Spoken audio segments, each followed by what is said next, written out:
స్థలికి హోంమంత్రి చేరుకున్నారు. కాల్పులు జరిగిన ప్రాంతంలో బాధితులకు పరామర్శ అందిస్తున్నారు. ఉగ్రదాడి ఘటనపై ఆయన ఆరా తీశారు. బాధిత కుటుంబాలను కూడా పరామర్శించారు. శ్రీనగర్ పోలీస్ కంట్రోల్ రూమ్ దగ్గర జరిగినటువంటి ఉగ్రదాడిలో చనిపోయిన వాళ్లకు నివాళులర్పించారు అమిత్ షా. పరామర్శలో అమిత్ షా వెంట లెఫ్టినెంట్ గవర్నర్ సిన్హా కూడా ఉన్నారు.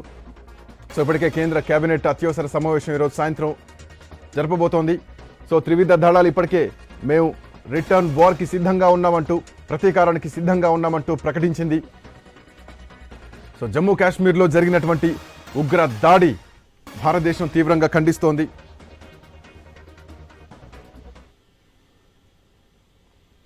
పహల్గాంలో జరిగినటువంటి దాడిని యావత్ ప్రపంచం ఖండించింది. ప్రపంచ దేశాధ్యక్షులంతా కూడా ఖండిస్తున్నటువంటి పరిస్థితి కనిపిస్తోంది. ఉప లక్ష్మణ్ గారు కూడా మనతో పాటు జాయిన్ అయ్యారు, ప్రముఖ రాజకీయ విశ్లేషకులు. బిఫోర్ దట్ మన కోటేశ్వరరావు గారు. సో కోటేశ్వరరావు గారు, ఒక పాయింట్ క్లియర్గా ఇందాక సైఫుల్లా ఖలీద్ చేసినటువంటి కామెంట్స్లో మనకు కనిపిస్తోంది. డెడ్ లైన్ మరి ఇచ్చారు. ఫిబ్రవరి 2, 2026 వరకు కాశ్మీర్ని స్వాధీనం చేసుకుంటాం, మా ముజాహిదీన్లు ఈ దాడులను తీవ్రతరం చేస్తారు అంటూ కూడా ఒక పక్కా స్టేట్మెంట్ ఇచ్చారు. మనం చూడొచ్చు సైఫుల్లా ఖలీద్ ఇచ్చినటువంటి స్టేట్మెంట్ కనిపిస్తోంది. దీనికి తోడు అనుబంధంగా పాకిస్తాన్ ఆర్మీ చీఫ్ చేసినటువంటి కామెంట్స్ కూడా, పాకిస్తాన్ మా కండరాల సిరా అంటూ కూడా ఒక శరీరంలో భాగంగా ఆయన పోల్చినటువంటి సందర్భాన్ని చూసాం. ఆ తర్వాత ఈరోజు జరిగినటువంటి ఉగ్ర దాడి ప్రపంచం మొత్తం కూడా ఖండిస్తున్నటువంటి పరిస్థితి. అండ్ మీకు తెలుసు మనందరికీ, ఆగస్టు 2019లో జమ్మూ కాశ్మీర్లో ఆర్టికల్ 370 రద్దు తర్వాత ఏర్పడ్డదే ఈ టీఆర్ఎఫ్, లష్కర్-ఎ తోయిబా ఎల్ఈటీకి అనుబంధ సంస్థగా ఏర్పడ్డటువంటి TRF, the resistance front. So రానున్న కాలంలో హిందువులను పంపించి మళ్ళొక 2.0 మనం చూడొచ్చా? కాశ్మీర్ పండిట్స్ ఉదంతం తర్వాత అట్లాంటి ఉదంతం రాబోతోందా ఇచ్చినటువంటి స్టేట్మెంట్స్ని చూస్తే? కోటేశ్వరరావు గారు, కాశ్మీర్ పండిట్లు దాని మీద అది ఒక వివాదాస్పదమైనటువంటి అంశం. మనం దాని గురించి ఇప్పుడు నేను మాట్లాడదలుచుకోలేదు. ఇప్పుడు జరిగినటువంటి దానికి సంబంధించి ఇతర రాష్ట్రాల నుంచి వలస వచ్చినటువంటి కార్మికుల మీద, లేకపోతే ఇదే సంస్థ గతంలో అంటే గడిచినటువంటి 2020 నుంచి జరిగినటువంటి పరిణామాల్లో వలస కార్మికులను చంపింది, లేదా హిందువులుగా గుర్తింపు చంపింది, ముస్లింలను కూడా చంపింది అనేది మనం మర్చిపోకూడదు వీళ్ళు ఈ సంస్థ. అందుకని దీనికి ఉన్నటువంటి చరిత్రను చూసినప్పుడు నా పాయింట్ ఒకటే, నేను ముందే చెప్పినట్టుగా ఫిబ్రవరిలోనే ఆ విధమైనటువంటి ప్రకటనలు చేసినప్పుడు, లేదా పాక్ సైనిక అధికారులు ఆ విధమైనటువంటి ప్రకటనలు చేస్తున్నప్పుడు మన ఇంటెలిజెన్స్ వ్యవస్థ ఏమైంది, ఏ గుడ్డి గుర్రాలకు పళ్ళు దొమ్ముతా ఉన్నది అనేటువంటిది ఒకటైతే, ఎందుకని పర్యాటకుల మీద ఏ విధమైనటువంటి హెచ్చరికలు ఎందుకని చేయలేకపోయింది అనేటువంటిది సమస్య. ఇక్కడ ఏమిటి జవాబుదారీతనం అంటే ఏమిటి? మాకు ఆర్టికల్ 370 ఉన్న కారణంగా మిలిటరీకి పూర్తి అధికారాలు లేవు, లేకపోతే ఇతరత్ర అని చెప్పారు కదా. 5 ఏళ్ళు దాటిపోయింది. ఏమి చేస్తున్నారు? మూలాల ఎక్కడ ఉగ్రవాదులు ఉన్నారో, ఎక్కడ ఉగ్ర శక్తులు ఉన్నాయో కనుక్కోవడం. మరి ఎందుకని 5 సంవత్సరాల పాటు కేంద్ర పాలిత ప్రాంతంగానే వాళ్ళ కేంద్ర ప్రభుత్వ ఆధీనంలోనే ఉంది కదా, అణువు వెతికి ఈ ఉగ్రవాద శక్తులు ఎక్కడున్నారు, ఏమిటి, వాళ్ళు ఎందుకు ఎట్లా తయారయ్యారు అనేటువంటిది ఒకటైతే, రెండోది అక్కడ ఉన్నటువంటి జనాన్ని విశ్వాసంలోకి తీసుకొని ఈ కేంద్ర ప్రభుత్వం తీసుకున్నటువంటి చర్యలు ఏమిటి? గతంలో కాంగ్రెస్ ప్రభుత్వం అదే తప్పులు చేసిందే. అక్కడ ఉన్నటువంటి జనాన్ని విశ్వాసంలోకి తీసుకోకుండా కేవలం శాంతి భద్రతల పేరుతోటి తుపాకీతోటే మొత్తం ఉగ్రవాదాన్ని అణిచివేయగలం అనేటువంటి తప్పుడు వైఖరితోటి గతంలో చేసినటువంటి తప్పులు ఎంత మూల్యం చెల్లించామో చూసాం. మరి ఇప్పుడు ఆ గుణపాఠాలు ఏమన్నా తీసుకున్నారా అంటే నాకైతే తీసుకున్నట్టేం కనపడకపోగా, కొత్త కోణాన్ని జోడించడం ద్వారా మళ్ళా కొత్తగా ఉగ్రవాద సంస్థలని పుట్టుకొచ్చేట్టుగా, ఉగ్రవాదులను తయారు చేసేట్టుగా ఏమన్నా చేస్తున్నారా అని అనిపిస్తా ఉంది. అందుకని ఇప్పుడు ఇంత జరిగిన తర్వాత మేము ప్రతీకారం తీర్చుకుంటాం, గతంలో తీర్చుకోవద్దని ఎవరైనా అన్నారా? ఉగ్రవాదుల మీద ప్రతీకారం ఎప్పుడైనా తీర్చుకోవచ్చు. ఎప్పుడైనా తీర్చుకోవాల్సినటువంటి బాధ్యత మన భద్రతా దళాల మీద ఉన్నది. అప్పుడు ఎవరు వద్దనలేదే. అందుకని అప్పుడేదో వద్దన్నట్టు ఇప్పుడు మేము సిద్ధంగా ఉన్నట్టు ఇవన్నీ సహజం. ఇటువంటి సందర్భాల్లో మనోధైర్యాన్ని కల్పించడానికి ఆ విధమైనటువంటి ప్రకటన చేయటం అనేది నేను అర్థం చేసుకోగలను. కానీ ఉగ్రవాదులను అడ్డుకోవటానికి మన భద్రతా దళాలకు కానీ లేకపోతే జమ్మూ కాశ్మీర్ లో ఉన్నటువంటి స్థానికంగా ఉన్నటువంటి పోలీస్ యంత్రాంగం భద్రతా దళాలకు కానీ గత 5 సంవత్సరాల్లో ఎవరు అడ్డుపడ్డారు, ఎందుకు పుట్టుకొస్తున్నాయి అనేటువంటి సమస్య. మన గూఢచారి దళాలు ఏం చేస్తున్నాయి, పాకిస్తాన్ లో కావచ్చు, ఇతర దేశాల్లో కావచ్చు, కాశ్మీర్ లో ఉన్నటువంటి నెట్వర్క్ కావచ్చు, మరి ఆ మాత్రం అప్రమత్తం చేయాల్సినటువంటి బాధ్యత లేదు. చెప్పి మరీ దాడులు చేస్తున్నారంటే వాళ్ళు మనం ఏం చెప్పి మరి చేస్తున్నాం దాడులు అనేది చేస్తున్నారు ఒకటి. ఇంకోటి ఉప లక్ష్మణ్ గారు ఇక్కడ ఇంకొక కీలకమైనటువంటి ప్రశ్న కనిపిస్తోంది. పాకిస్తాన్ ఆర్మీ చీఫ్ ఈ ఉగ్ర దాడి గురించి ముందే ఇండైరెక్ట్ సూచన ఇచ్చారా అన్నది ఒక పాయింట్ కనిపిస్తోంది. ఎందుకంటే Pakistan army chief general Asim Munir Hindu ముస్లింల విభజన పైన చాలా బలమైనటువంటి ఒక ప్రకటన చేశారు. మనందరికీ తెలుసు, గతంలో ఆయన ఒక ఇండైరెక్ట్ హింట్ కూడా ఇచ్చారు. సో ఉగ్రవాద సంస్థలకు చెందినటువంటి వాళ్ళు కూడా హింట్లు ఇస్తున్నారు. మనం ఇప్పటివరకు కూడా చూస్తూనే ఉన్నాం. మునీర్ కసూరి కూడా అట్లాంటి కామెంట్ చేశారు పాకిస్తాన్ గురించి. ఖచ్చితంగా ఒక డేట్ అండ్ డెడ్ లైన్ పెడుతున్నారు. 2026 ఫిబ్రవరి 2కి పాకిస్తాన్ కాశ్మీర్ని స్వాధీనం చేసుకుంటామంటూ చెప్పడం జరిగింది. అండ్ మోరేవర్ ఏంటంటే కాశ్మీర్ను గాజాతోటి అనుసంధానిస్తూ ఆయన ప్రకటన చేయడం జరిగింది.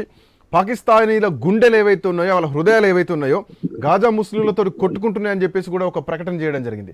సో పాకిస్తాన్ ఆర్మీ చీఫ్ చేసినటువంటి కామెంట్స్, ఇప్పుడు జరుగుతున్నటువంటి ఈ టీఆర్ఎఫ్ ఏదైతే లష్కర్ తోయిబా ఉగ్రవాద సంస్థ చేసినటువంటి ఈ దాడిని ఎట్లా చూడాలి? ఒక డెడ్ లైన్ పెడుతోందా భారతదేశానికి? భారతదేశం నెక్స్ట్ ఏం చేయబోతోంది?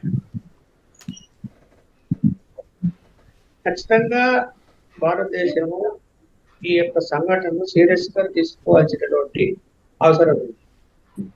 ఒకవేళ ఇంటెలిజెన్స్ వైఫల్యం ఉందా, భద్రతా దళాల వైఫల్యం ఉందా, ఇవన్నీ కూడా సమీక్ష చేసి ముందుకు వెళ్లాల్సినటువంటి అవసరం ఉంది. అలాగే పాకిస్తాన్ బెదిరింపులు అవేవి ఊరికే నా మాత్రమే కానీ నేనైతే పాకిస్తాన్ మన మీద అంత ధైర్యం చేసి యుద్ధానికి వచ్చి ఏదో కాశ్మీర్ స్వాధీనం చేసుకుంటారు అనేది ఊహాగానం తప్ప వాళ్ళకి అంత శక్తి లేదు, అది జరిగే పని కాదు. ఒకవేళ పాకిస్తాన్ అలా ఏదైనా పిచ్చి చేష్టలు చేస్తే మనకు సహకరించడానికి అన్ని దేశాలు ఇవాళ సిద్ధంగా ఉంటాయి.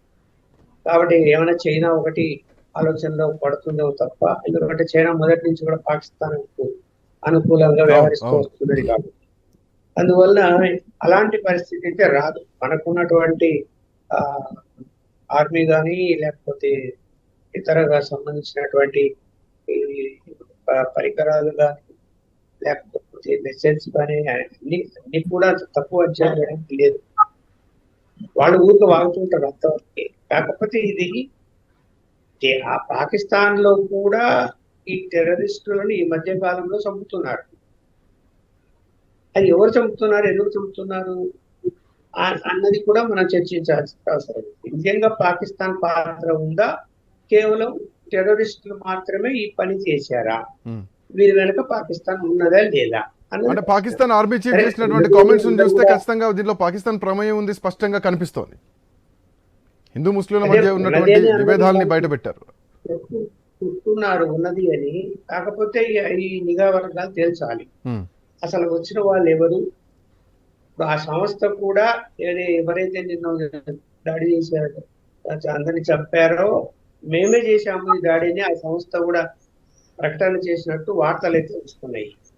మరి ఆ సంస్థ మూలాలు ఏంటి, ఆ సంస్థలకు నిజంగా పాకిస్తాన్ మద్దతిస్తున్నదా, ఆర్థిక వనరులు ఎవరు కల్పిస్తున్నారు, ఎలా అది బలపడుతున్నది, అంత ధైర్యం చేసి వచ్చి మన యొక్క యాత్రికులను పట్టుకొని ఐడి కార్డు చూసి పేరడిగి మరి ఓన్లీ మహిళలను చంపకుండా మీరు మోడీ గారికి చెప్పుకోండి అని చెప్పి వాళ్ళు ప్రతిమలాడిని కూడా వినకుండా చంపేసి వాళ్ళు వెళ్ళిపోయారు.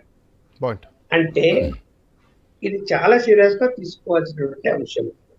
సరే మతపరంగా అయితే నేనేం మాట్లాడుకోలేదు. ఎందుకు అంటే అది ఎప్పటి నుంచో ఉంది, రాజకీయ పార్టీలు దాన్ని మతపరంగా రెచ్చగొట్టే ప్రయత్నాలు చేస్తాయి. ఇది మతపరంగా చూడాల్సినటువంటి అంశంలాగా కనపడుతున్నప్పటికీ, ఎందుకంటే మతాన్ని అడిగి కాల్చారు అని చెప్తున్నారు, అది ఎంతవరకు నిజమో చూడాలి. అలా జరిగితే కూడా అంటే అక్కడ ఉన్నటువంటి వాస్తవ పరిస్థితులు, అక్కడ ఉన్నటువంటి బాధితులు చెప్తున్నటువంటి ప్రకారం మతం అడిగి కాల్చారు, ప్యాంట్లు కూడా విప్పి చూశారు పురుషులవి. సో అవన్నీ కన్ఫర్మ్ చేసుకున్న తర్వాత హిందువా ముస్లిమా అన్న కన్ఫర్మ్ చేసుకున్న తర్వాతనే చంపారు అని బాధిత మహిళలు ఎవరైతే ఉన్నారో, కుటుంబ సభ్యులు ఎవరైతే ఉన్నారో వాళ్ళు చేస్తున్నటువంటి కామెంట్స్. సో దీన్ని బట్టి ఇది ఒక మతపరంగా చూడాల్సినటువంటి అవసరం అయితే కనిపిస్తోంది. దీనికి తోడు పాకిస్తాన్ ఆర్మీ చీఫ్ చేసినటువంటి కామెంట్స్ కానీ, సో ఇందాక కొంతమంది ఎవరైతే ఈ ఉగ్రవాద సంస్థ ప్రేరేపిత సంస్థలకు చెందినటువంటి కమాండర్స్ చేసినటువంటి కామెంట్స్ ఉన్నాయి. మతపరంగా జరగలేదు ఎప్పుడు కూడా. వాళ్ళు దొంగచాటు దెబ్బతీసి ఫైర్ చేసి చంపినప్పుడు ఇతర ముస్లిమ్స్ కానీ ఇతర మతస్థులు కూడా చనిపోయిన సందర్భాలే ఉన్నాయి తప్ప ఇలా ప్రత్యేకించి అక్కడ అంత ధైర్యంగా వచ్చి వాళ్ళను కుటుంబాలని వాళ్ళ దగ్గర ఐడి కార్డులు చూసి అడిగి ప్రశ్నించి ఐడి కార్డు లేకపోతే మీరు అన్నట్టు ప్యాంట్ షర్ట్లు ఇప్పి చూసి ఇంత టైం వాళ్ళకు దొరకడము, అంతమందిని పొట్టబెట్టుకోవడము, 28 మంది చనిపోయారు, 30 మంది పైగా గాయాలతో ఉన్నారు అంటే అక్కడ బందోబస్తు వ్యవస్థ ఏమైపోయింది? ఆ సమయంలో ఇంటెలిజెన్స్ వర్గాలు ఏమైపోయాయి? బందోబస్తు ఏమైపోయింది? అక్కడ ఇప్పుడు యాత్రికులు వస్తున్నటువంటి ప్రదేశాల్లో నిరంతర బందోబస్తు ఉంటుందా లేదా? ఉంటుంది కదా. మనకున్న అవగాహన మేరకు యాత్రికులు వచ్చేటువంటి ప్రతి స్థలాల్లో కూడా నిత్యం 24 గంటలు బందోబస్తులు ఉంటాయి. అక్కడ సైనికులు ఖచ్చితంగా ఉంటారు. మరి నిన్న ఏం జరిగింది? దానికి ఇంతవరకు సమాధానం ఏం చెప్పడం లేదు. కేంద్ర ప్రభుత్వం ఏం ప్రకటించలేదు ఇంతవరకు. ఆ సమయంలో అక్కడ ఏ బందోబస్తు లేని పరిస్థితి ఎందుకు వచ్చింది? అలా చేయొచ్చా? ఎందుకు అలా జరిగింది? మరి ఆ అవకాశం ఎందుకు ఇచ్చారు అనేది కూడా అంతర్గత భద్రతా వ్యవహారాల మీద కూడా మనం ఆలోచించాల్సిన అవసరం ఉంది. ఎవరైనా కొల్యూడయ్యే అవకాశం ఇచ్చారా? ఇవన్నీ కూడా వెలికి రావాలా, జనాన్ని చెప్పాలి. చూస్తున్నాం ఇవాళ రేపు ప్రతిపక్ష పార్టీలు పిలిచి జరిగినటువంటి విషయాలని కేంద్ర ప్రభుత్వం చెప్పబోతున్నదనే వార్తలు వస్తున్నాయి. అది మంచి పరిణామము. అలాగే ప్రజలు కూడా చెప్పాలి. ఇవాళ ఆ సంఘటన జరిగిన తర్వాత కాశ్మీర్కి ఎవరు వెళ్తారండి ఈ రేపటి నుంచి? సో వాళ్ళ టార్గెట్ కూడా అదే స్పష్టంగా కనిపిస్తోంది. కాశ్మీర్కి ప్రయాణికుల్ని టూరిస్టులు రాకుండా చేయాలని టైం చూసి అటు చార్ధామ్ యాత్ర ఉంది,